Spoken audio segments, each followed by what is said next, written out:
Hey, hello everybody. Today we're going to talk a little bit about something called Shay's Rebellion. And Shay's Rebellion is a direct result of the Articles of Confederation. So, the Articles of Confederation, as we talked about before, it was the first Constitution of the United States. So it was the first system of government designed by the founding fathers. It was a confederation, and a confederation means that you don't have a strong central government, and that it's made up of these individual states, the 13 colonies. So the Articles of Confederation were terribly weak, and they had lots of problems. They had an empty treasury. They had, the government had a crushing war debt. There was a depression, because there was no business being conducted during the Revolutionary War. In addition, you had soldiers of the army being promised that they were going to get back pay and they were going to get pensions. But in reality, there was no money to pay for their services. When they were discharged from the army, they were allowed to keep their uniforms and their muskets. They were given 1 month's pay, and they were given these worthless government certificates, which are pretty self-explanatory. They were worthless. In addition, in another direction here, the states themselves were terribly disorganized. There was no, even though there was the state of Massachusetts, there really wasn't any unity there. So representatives from the western parts of the state, they seemed to be uh, ignored. At one time there was a convention and they couldn't get there because of bad weather. Keep in mind, this is a time period when there wasn't that much travel. Uh, because they weren't there, the other parts of the state went ahead and raised the property requirements for voting, and this excluded many former soldiers who had fought for the country's freedom. So there was a difference of opinion. Massachusetts wanted to pay back the war debt in 3 years by raising property taxes. But the wealthy people, this really didn't have an effect on them. Uh, Unpaid taxes by the people who couldn't afford this, resulted in them losing their property. Meanwhile, judges, lawyers, and merchants made money from this auction property. The merchants, they still carried on business as usual. So as you can imagine, there was a struggle here between the haves and the have-nots. Farmers were required to pay debts in gold, but they had no money because they were not paid during the war. So these farmers were taken to court, then ultimately jail, and then their land was taken away from them. Uh, Poor farmers were not represented in the mass legislature and could not pass debt relief laws. Uh, Finally, in 1786, we have an armed revolt by farmers against the state government.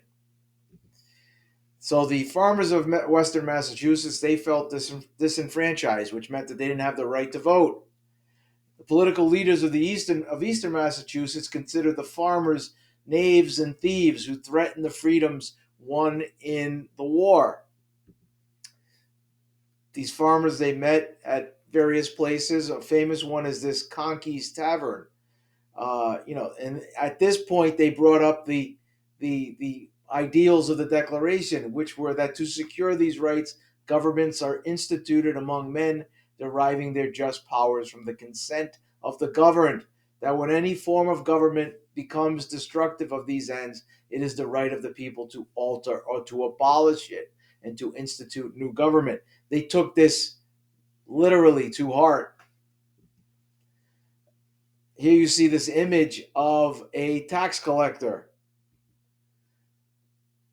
Now the people who were rising up, the farmers, they were known became known as regulators, and this goes back to an earlier conflict in the Carolinas, when the regulator movement. These citizens took up arms against colonial officials, and you know these regulators in the North now, these former soldiers, made demands: paper money be printed and backed by gold, that no arrest be made for closing down courts, that no courts convene until the judicial system was reformed, and that the state constitution be amended to be fair to all constituents.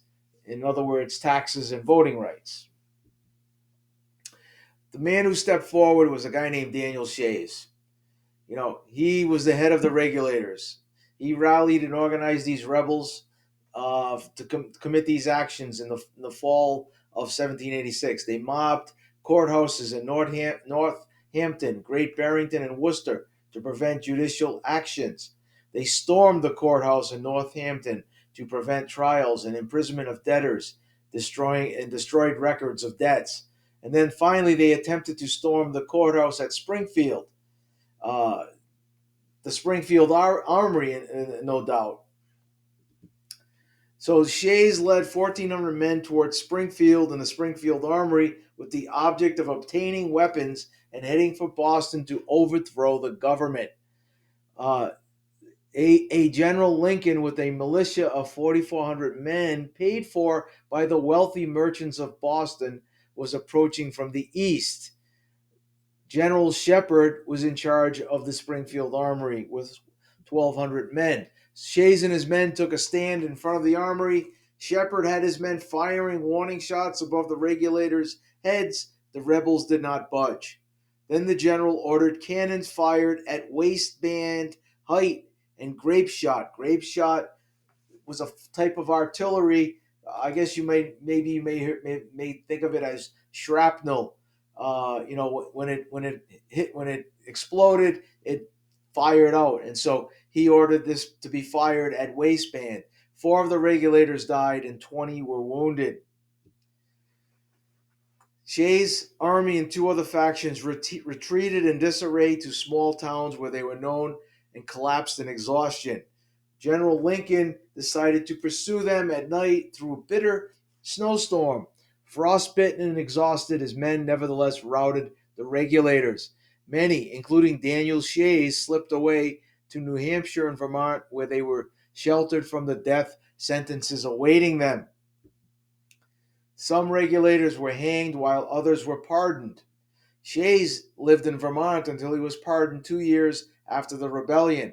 He moved back to Massachusetts, where he lived in poverty, finally dying at the age of 77 or 78. What was the impact of Shays' rebellion? Well, people like Washington felt that, once this began, it was never going to end. You know, at this moment, where or when or how will it end?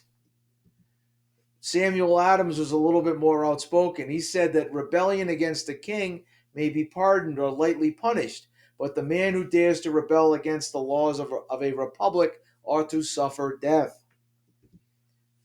Interestingly enough, Jefferson took the opposite position. He said a little rebellion now and then is a good thing. It is a medicine necessary for the sound health of government. God forbid that we should ever be 20 years without such a rebellion. You know, Furthermore, he said, what signify a few lives lost in a century or two? The tree of liberty must be refreshed from time to time with the blood of patriots and tyrants. It is the natural manure. Our convention has been too much impressed by the insurrection of Massachusetts. So Jefferson thought it was a good idea, to keep democracy fresh. Every 20 years or so, it's good to have a little skirmish. And he felt that this was blown out of proportion. Ultimately, the Articles of Confederation was seen as complete failures. They had an inability to pay off war debt. They hurt the country's ability to borrow money internationally, and they caused an overall slump in the national economy. On the authority side, they could not put down Shay's rebellion quickly. There was no national court system, and ultimately there was no executive branch to enforce the laws. Remember, they didn't want a central leader, So there was no executive. So out of all of this, you see the Constitution is born. After 16 weeks of arguments in Philadelphia, the new Constitution was created. Excuse the phone.